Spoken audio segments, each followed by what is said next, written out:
کہ یہ جو کام ہیں جن کو ہم مثلا سائنسی کام کہہ لیں، ان کا جو نتیجہ ہے اس کے لیے اللہ نے ایمان کی شرط نہیں رکھی کہ مثلا ایک کافر محنت کر رہا ہے، ایک مومن محنت کر رہا ہے تو مومن کو نتیجہ ملے گا۔ مثال کے طور پر مومن بھی چاہ رہا ہے کہ میں اچھی تلوار بناؤں یا آج کے اچھا کوئی اسلحہ بناؤں، اور کافر بھی کوشش کر رہا ہے اچھا اسلحہ بناؤں۔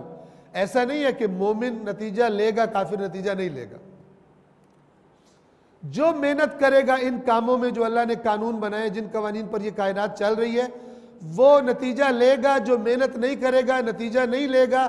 اسی وجہ سے آج کفار آگے چلے گئے دنیاوی معاملات میں، مسلمان پیچھے رہ گئے، چونکہ اللہ کی سنت یہی ہے کہ یہ تمہیں کہا ہے محنت کرو، جیسے وہ آیت گزری سورہ انفال میں، جتنا تم میں کر سکتے ہو اسلحہ تیار کرو، گھوڑے تیار رکھو تاکہ دشمن ڈرے۔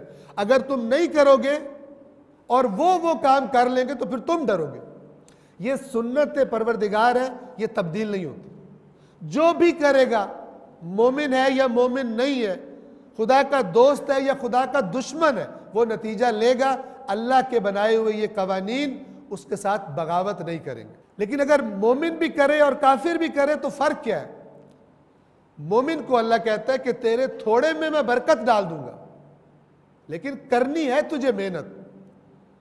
تیری کمی کو، تیری سرعت کو، تیری سپیڈ کو کام کی میں زیادہ کر دوں گا، شرط یہ کہ تیری طرف سے محنت میں کمی نہ ہو۔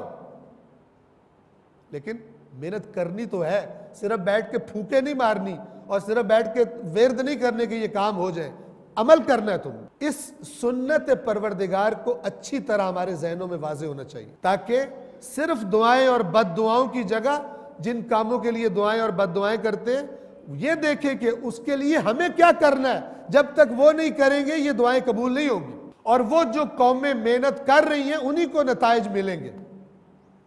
یہ اسے اللہ تعالیٰ کہتا ہے تو اللہ کی سنت میں کبھی تبدیلی نہیں پائے گا۔ اگر تم اللہ کی نافرمانی کرو گے اور پھر اللہ سے دعا کرو گے یا اللہ ہم نے تو نہیں کرنا آپ کر دیں، اللہ نہیں کرے گا۔